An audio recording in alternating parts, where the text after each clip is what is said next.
Kali ini gue mau ngajak kalian jalan-jalan ke satu rumah yang sudah terbengkalai. Rumahnya ada di belakang gue ini.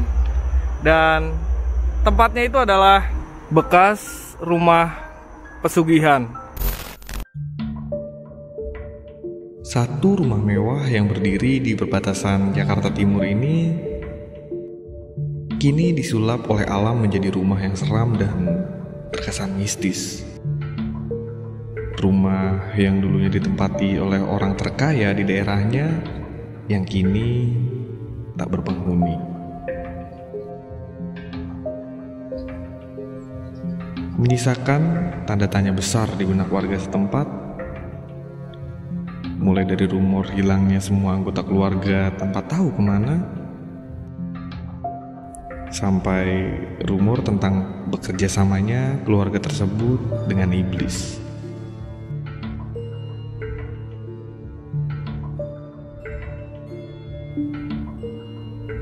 Beberapa bukti yang saya temukan sedikit menguatkan rumor tersebut, namun masih belum pasti benar atau tidaknya.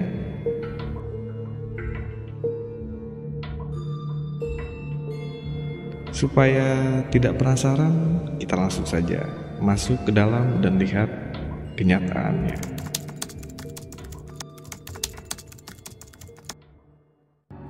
Oke, biar nggak kelamaan, kita ceritanya sambil lanjut masuk ke dalam aja kali ya. Kita masuk lewat sini cuy. Jadi menurut informasi yang gue terima dari warga sekitar, konon dulunya pemilik rumah ini itu adalah orang yang cukup lumayan kaya, orang yang kaya raya di zamannya. Tapi entah kenapa tiba-tiba dia itu kayak hilang aja gitu dari peradaban. Gak ada kabarnya, gak ada beritanya. Lalu rumah ini dibiarkan kosong begitu saja. Hingga akhirnya beberapa barang-barang atau properti yang ada di rumah ini tuh hilang di gondol maling, teman-teman. Dan akhirnya beberapa warga itu mencurigai bahwa pemilik rumah ini tuh ternyata menganut pesugihan untuk bisa mencapai kekayaannya. Ya, menurut informasi yang gue terima seperti itu. Dan lagi gue dapat juga informasi dari sumber yang berbeda. Katanya sering juga ada beberapa orang yang menyalahgunakan tempat ini untuk menjadikan tempat ritual.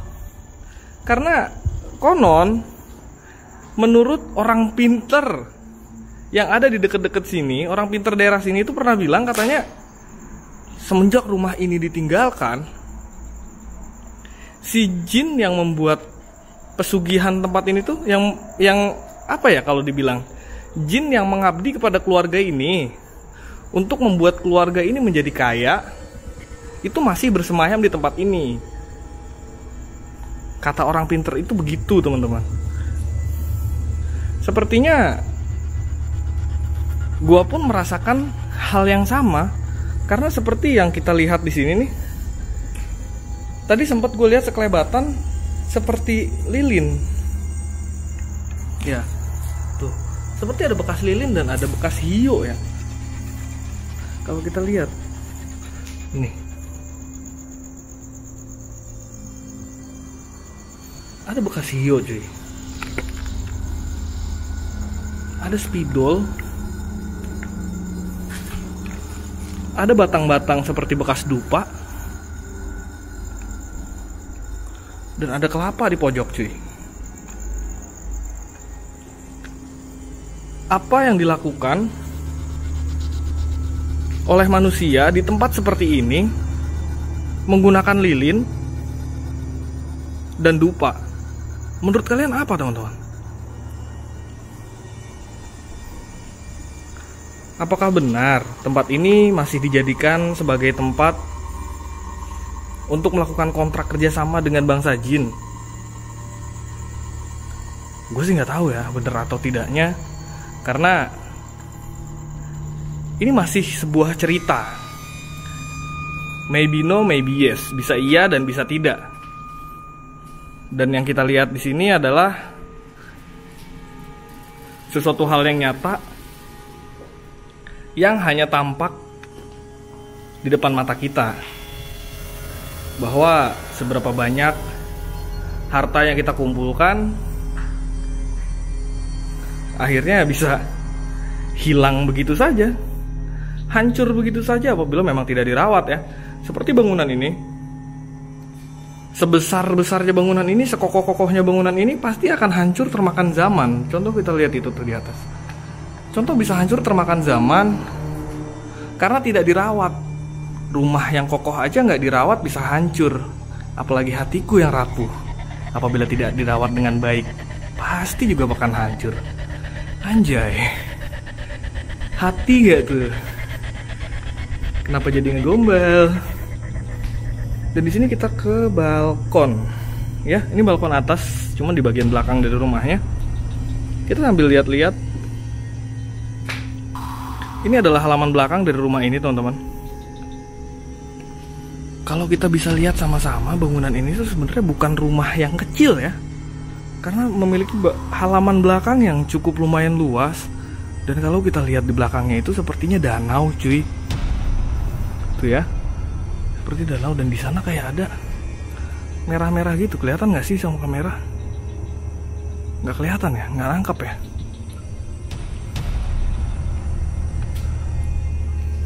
Dan di situ tuh kayak ada gerbang gitu tuh.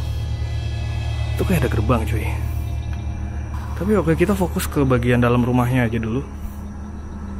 Kita masuk lagi, kita coba telusurin bagian lain dari rumah ini, teman-teman. Karena sepertinya ini baru kamar pertama ya yang kita masukin. Ini kamera gue kemana-mana ini. Fokusnya nggak jelas anjir. Dan gue mencoba untuk naik ke atas lantai kedua.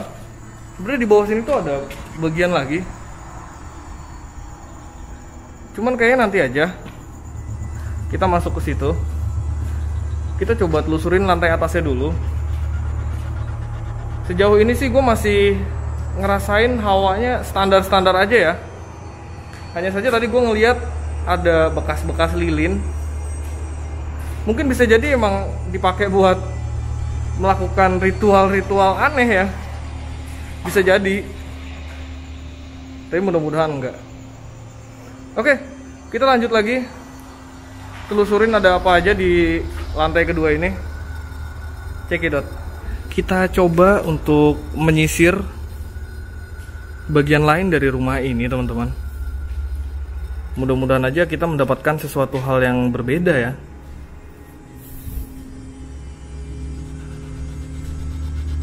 Kayaknya ini bagian kamar mandi deh.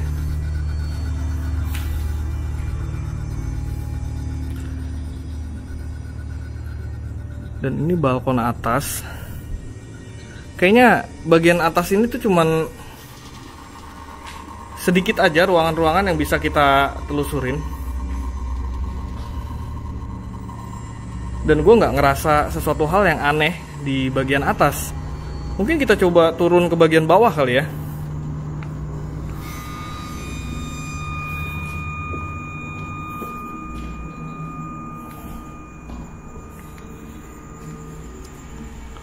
Wow, di bagian bawah gue kayaknya ngerasa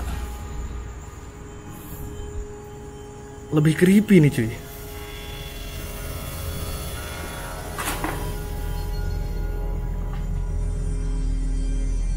Anjay, kok gue dak-dikduk di sini.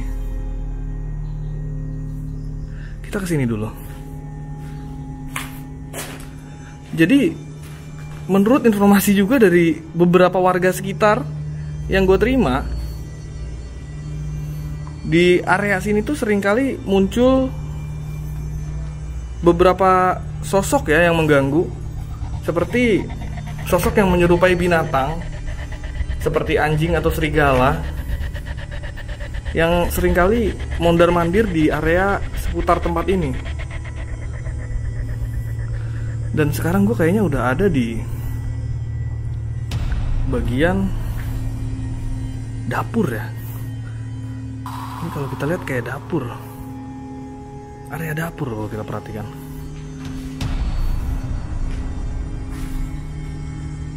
Dan ini kayak gudang. Kalau kamar terlalu kecil, nggak mungkin ini kamar, gudang sih sepertinya. Kamar mandi pembantu karena kecil. Dan ini gerbang yang tadi kita lihat dari balkon atas, teman-teman. Gue nggak tahu itu menuju kemana. Tapi karena gue masih fokus untuk menelusuri bagian rumah ini, mungkin nanti kita ke sana coba ya. Sebelah sini ini kamar pembantu sepertinya sih.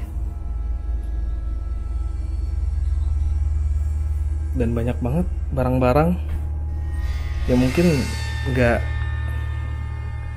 berarti mungkinnya, makanya nggak diambil saat itu. Karena katanya dulu waktu rumah ini ditinggalin tuh masih banyak perabotannya. Dan karena banyak sekali tangan-tangan jahil, astagfirullahaladzim, gua kira ada kepala yang ngintip dong cuy.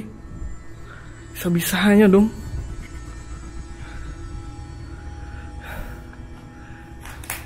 Untung bukan kepala, cuman rambut palsu.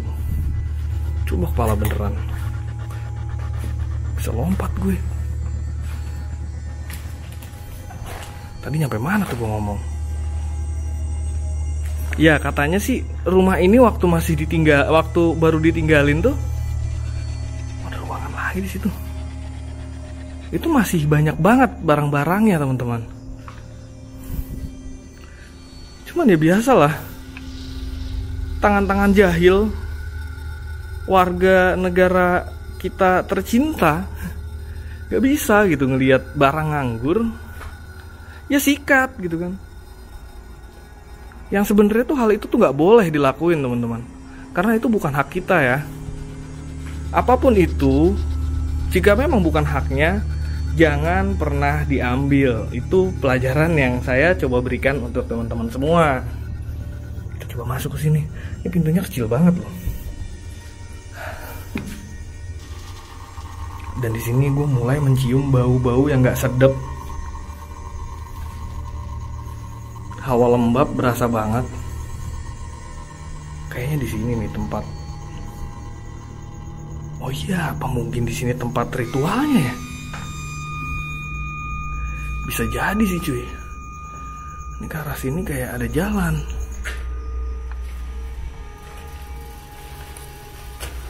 Wow. Gila, ini creepy banget nih.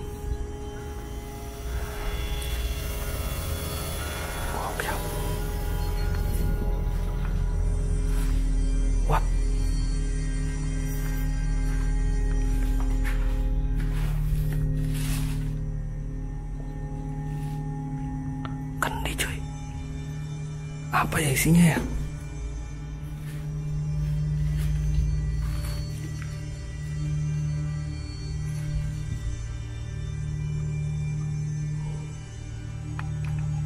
Anjir, hawanya mendadak panas di sini.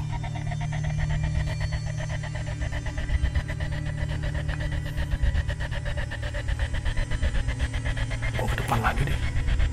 Hawanya beda banget. Wah, gokil nih.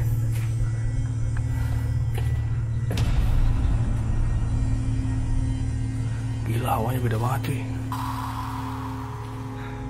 Gila, hawanya beda banget, serius. Gue masuk ke ruangan yang tadi, itu gue ngerasain hawanya mendadak jadi beda. Jadi panas banget. Dan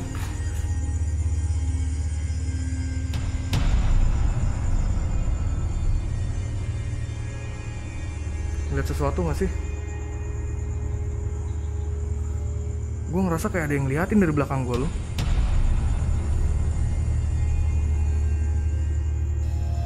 Ada sesuatu gak di atas itu?